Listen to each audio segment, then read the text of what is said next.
it is my honor and pleasure to welcome to our Bima this morning Rabbi Dr. Bradley Shavit Artson.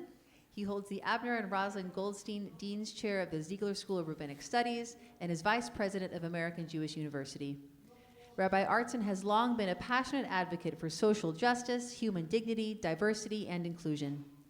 A member of the philosophy department, he is particularly interested in theology, ethics, and the integration of science and religion. He mentors Camp Ramah in California in Ojai and Ramah of Northern California in the Bay Area. He's also dean of the Zacharias Frankel College in Germany, ordaining conservative rabbis for Europe. A frequent contributor for the Huffington Post and for the Times of Israel, and a public figure Facebook page with over 53,000 likes, he's the author of 12 books and over 250 articles, most recently Renewing the Process of Creation, a Jewish Integration of Science and Spirit. Rabbi Artson has been a teacher and mentor to me personally for many years now, and he's a longtime friend of Adat Shalom. It's my honor and pleasure to welcome Rabbi Artson as our inaugural Chaim Sabbah, Alvin and Violet Harris Scholar in Residence.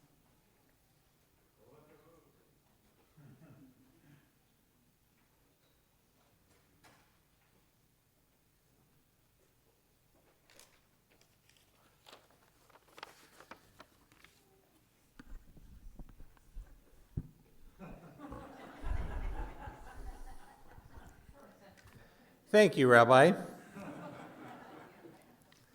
It is indeed a pleasure to be here. This community has a special place in my heart and has for quite some time, so it's always nice to be here, and it feels like a homecoming. And before I say what I'm supposed to say, I have one more thing I want to say. I don't know if you know this, but Daphna, who did an extraordinary job reading Torah this morning, came to LA before this time. She was here as a little girl when her daddy was in rabbinical school. And I have fond memories of little Daphna jumping on the trampoline in our backyard with our little kids when they were little. They're now 32. And so to see her up here reading Torah, now accompanying her husband who's in rabbinical school with a little girl of her own, just feels like the fulfillment of a messianic dream. It just feels like what a remarkable harvest to see this fine human being contributing in such a masterful way, and so nice to see her here. So, you know that there are some holidays coming up. This is a time that fills clergy with panic. This is also a time when the interest of the clergy and the lay people are very different. Should the holidays be on a weekend or a weekday? People have very different opinions based purely on their own personal benefit. And it's coming, like it or not. And during this season, our tradition gets us in the mood through a variety of things, the first of which is at the beginning of the month before, with the beginning of Elul, we start reading Psalm 27, Adonai Oriv Ishi, God is my light and my salvation. And we read that beautiful psalm, one of my favorites, because it's got hints in it of each of the holidays, of Rosh Hashanah, of Yom Kippur, of Sukkot. And it speaks about the desire of the author of the psalm to be close to God, to have a time of intimacy with the divine. And then it ends with a sentence fragment, had it not been for God. And then it just kind of stops there. So that open-endedness is meant to invite us into the holidays, into a time of introspection and honesty, a time where we quiet the din of the outside world to really reflect on what's going on within. It's been, I don't need to tell you, a really tough year.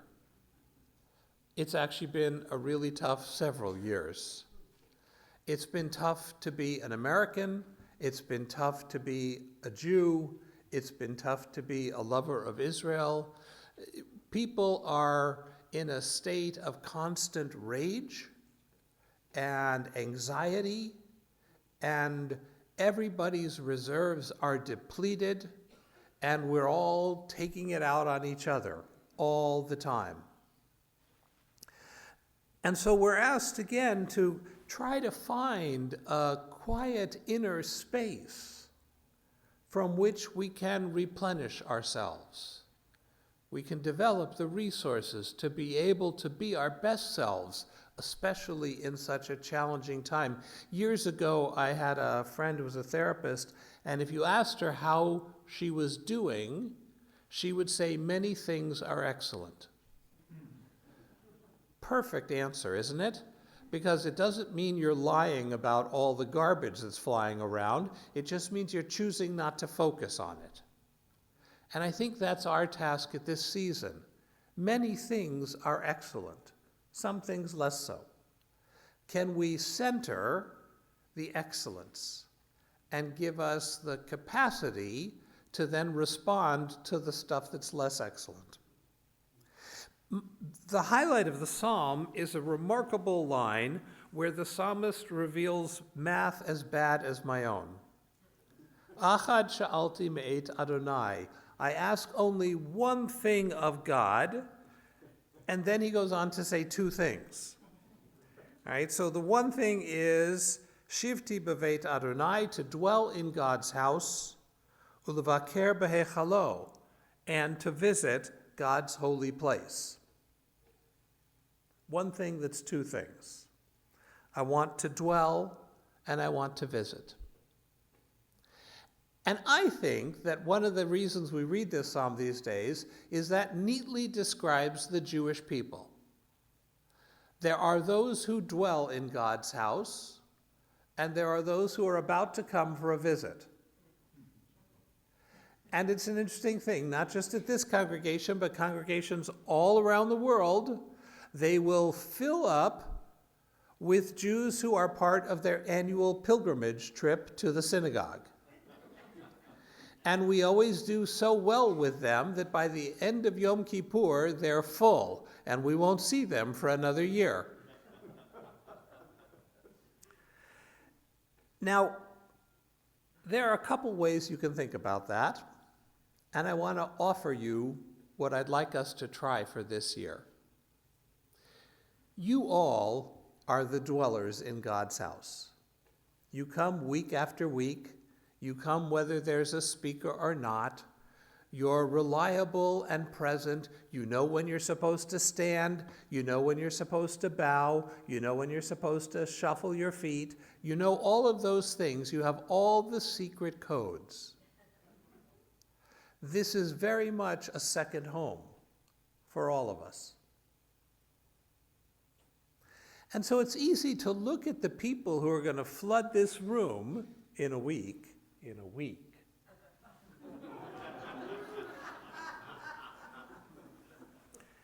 as interlopers. Who are these people who are going to not know what page we're on, and they don't know when to stand, and they don't know when to sit, and they don't know when to shuffle backwards and forwards? They don't know any of it, and they don't know the melodies. And they look very uncomfortable because they are. And so I want to turn our perspective. Can you imagine the depth of loyalty and courage it takes to expose yourself to multiple hours of a language you don't understand, rituals no one's explained to you? You're convinced you're the only one in the room who doesn't know the secret handshake. And yet they come anyway, in what has to be one of the greatest acts of loyalty to the Jewish people. They come, they're bored, they shuffle back and forth, they don't know what's coming next or when it's going to end, and they show up anyway. Isn't that astonishing? Don't we owe this people a welcome? Shouldn't we be telling them how grateful we are that they're standing with us for these days, that for a couple days a year, they remember grandparents or parents or childhood experiences or a neighbor. They remember that this is their place after all. And they're about to come back. Those who dwell in God's house have a special obligation to welcome the visitors and to make the visitors feel at home and welcome. Many of you know I have a son, Jacob, who is autistic. And one of his special powers is Jacob never forgets a smile. If you smiled at my son 25 years ago, he remembers that. And it turns out I don't think that's a special power unique to him. I bet I'm not the only one in this room who recalls every time I was snubbed or made to feel uncomfortable. Every time someone looked at me as though I didn't belong.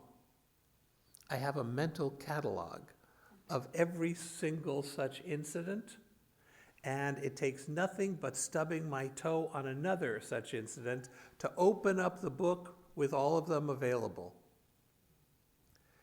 What if we decide as a community that this year nobody is going to enter this building and not feel loved and appreciated and welcomed? And that's a job that belongs to all of us, not just to these people. In fact, they can't do it. By the time one of you has made someone feel unwelcomed, and they walk out hurt and crushed, and then they'll write a letter to the clergy blaming them for that. But they didn't even know about it. So how about we make some promises to ourselves? This year, if somebody is making what you think of as inappropriate noises, you're going to put on a smile. If you have to turn and look at them, you're going to look with a smile. Wouldn't that be nice? And if someone sits next to you or near you and they look like they don't know what's going on, how about you adopt them for the rest of that service? You share with them what page we're on or what this means to you or why this is so special, so that they walk out of here feeling like they have a buddy. How about if you see someone new and you're hosting a meal for the holiday, you ask them if they have somewhere to go and would they like to eat with you? Can you imagine how pleased God would be to know that whenever God's children come together, we take care of each other, we love each other, we welcome each other? One thing I ask of God: to dwell in God's house. And because we dwell in that house, we have the emotional wherewithal, the spiritual richness to reach out to our brothers and sisters who may feel more tenuous, more distant, trying to get over that distance. Can we welcome them home? Shabbat Shalom.